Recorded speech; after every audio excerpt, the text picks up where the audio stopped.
नागपूर स्फोटातील आणखी एका जखमी कामगाराचा रुग्णालयात उपचारादरम्यान मृत्यू। स्फोटामध्ये आतापर्यंत एकूण 7 जणांचा मृत्यू। नागपूर स्फोटातल्या मृतांच्या नातेवाईकांना कंपनी मालकाकडे 24 लाखांच्या धनादेशाचं वितरण। धनादेश वितरित झाल्यावर स्थानिकांचं आंदोलन मागे। 27 जूनपासून राज्याचं पावसाळी अधिवेशन। 12 जुलैपर्यंत चालणार अधिवेशन। 28 जूनला अर्थमंत्री अजित पवार मांडणार अर्थसंकल्प। अधिवेशनात सदस्यांना बोलण्याची संधी मिळावी यासाठी अधिवेशन आणखी वाढवण्याची विरोधकांची मागणी। शेवटचं अधिवेशन असल्यानं दिवस वाढवण्याची मागणी केल्याची काँग्रेस नेते बाळासाहेब थोरात यांची माहिती। वारकरी मंडळांनी मुख्यमंत्र्यांची मुंबईच्या विधान भवनात भेट। प्रत्येक दिंडीला 50,000 रुपये निधी मिळावा वारकऱ्यांची मुख्यमंत्र्यांकडे मागणी। तर मुख्यमंत्र्यांकडून प्रत्येक दिंडीला 20,000 रुपये देण्याची घोषणा। वारीमध्ये एकूण 1,500 दिंड्या सहभागी होतात। आज झालेल्या भाजपच्या बैठकीत पंतप्रधान मोदींच्या अभिनंदनाचा ठराव मंजूर करण्यात आला। तसंच केंद्रीय मंत्री आणि नवनिर्वाचित खासदार यांचा सत्कारही करण्यात आला। लोकसभेत अपेक्षित यश न मिळाल्याने भाजप आता आणखी अलर्ट। भाजपकडून 48 मतदारसंघात लोकसभेच्या मतदारसंघामध्ये निरीक्षकांची नेमणूक। पराभव झाला का, त्या संदर्भात नेमका पराभव का झाला याचा अहवाल तयार केला जाणार। संविधान बदलणारा विरोधकांचा नॅरेटिव्ह खोडून काढण्यासाठी आता राज्यभर नेते फिरणार।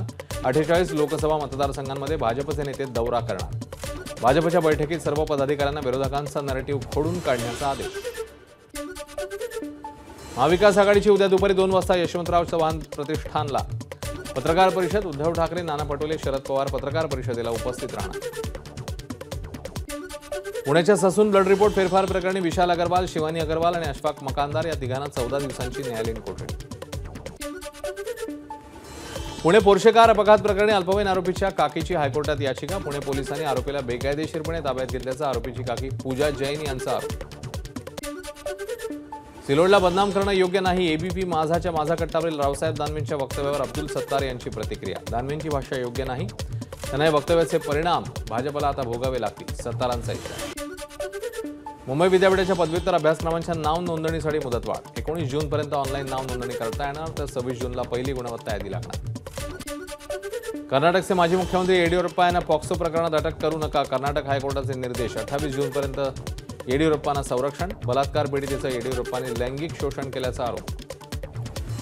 उत्तर प्रदेशातील काशी विश्वनाथ मंदिरात आता व्हर्च्युअल रिअलिटीच्या माध्यमातून दर्शन होणार।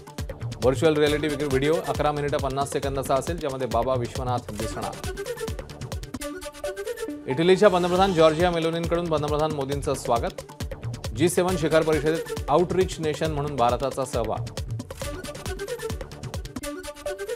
इटलीतील G7 शिखर परिषदेत पोप फ्रान्सिस यांनी घेतली पंतप्रधान मोदींची भेट। तर ब्रिटनचे पंतप्रधान ऋषी सुनक यांच्याशी साधला संवाद। आज मध्यरात्रीपासून युरो चषक फुटबॉल स्पर्धेला सुरुवात होणार। युरोपातले 24 देश सहभागी। महिनाभर चालणाऱ्या स्पर्धेत 51 सामने होणार। एबीपी माझा, उघडा डोळे बघा नीट।